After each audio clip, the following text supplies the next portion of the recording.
తెలుగు రాష్ట్రాల్లో వాతావరణం మారిపోతుంది. అటు చలిపులి పంజా విసురుతుంటే మరోవైపు బంగాళాఖాతంలో కొత్తగా ఏర్పడబోతోన్న అల్పపీడనం ప్రజలను ఆందోళనకు గురిచేస్తోంది. ప్రస్తుతానికి సముద్రంలో కొనసాగుతున్న ఉపరితల ఆవర్తనం తీవ్రమవుతోంది. దీని ప్రభావంతో ఈ నెల 8వ తేదీ తర్వాత శ్రీలంక సమీపంలోని నైరుతి బంగాళాఖాతంలో ఒక అల్పపీడనం ఏర్పడనుందని వాతావరణ నిపుణులు అంచనా వేస్తున్నారు. ఇది కనుక బలపడితే రానున్న వారం రోజుల్లో తెలుగు రాష్ట్రాల్లో వాతావరణం అస్థిరంగా ఉండబోతోంది. ముఖ్యంగా ఈ అల్పపీడనం ప్రభావం పొరుగు రాష్ట్రమైన తమిళనాడుపై ఎక్కువగా ఉండనుంది.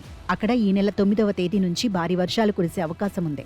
ఇక దక్షిణ, కోస్తాంధ్ర, రాయలసీమ జిల్లాల్లో దీని ప్రభావం స్పష్టంగా ఉండనుంది.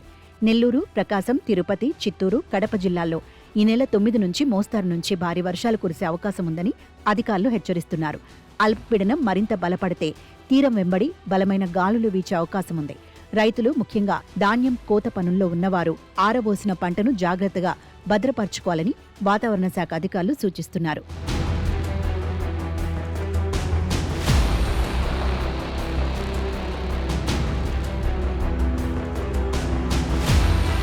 ఒకవైపు వర్ష సూచన ఉంటే మరోవైపు రాష్ట్ర వ్యాప్తంగా చలి తీవ్రత విపరీతంగా పెరిగింది. రాష్ట్రంలోని అనేక జిల్లాల్లో రికార్డు స్థాయిలో మంచు కురిసింది. రానున్న 2-3 రోజుల పాటు అల్లూరి సీతారామరాజు, ఏలూరు, పశ్చిమ గోదావరి జిల్లాల్లో విపరీతమైన మంచు ప్రభావం ఉండబోతోంది. అలాగే ఎన్టీఆర్, పల్నాడు, గుంటూరు, కడప జిల్లాల్లో ఉదయం 9 గంటల వరకు కూడా దట్టమైన పొగమంచు కమ్మేస్తోంది.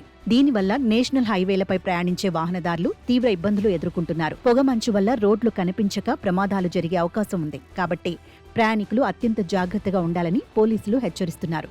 మొత్తానికి అటు గజగజ వణికించే చలి, ఇటు అల్పపీడనంతో కూడిన వర్షాలు. ఏపీలో మిశ్రమ వాతావరణం నెలకొంటుందని వాతావరణ శాఖ అధికారులు చెబుతున్నారు. అల్పపీడనం తన గమనాన్ని మార్చుకుంటే వర్షాల తీవ్రత పెరిగే లేదా తగ్గే అవకాశం ఉంటుంది. సంక్రాంతి పండుగ దగ్గర పడుతున్న తరుణంలో ఇలాంటి మార్పులు ప్రజలను కలవరపెడుతున్నాయి.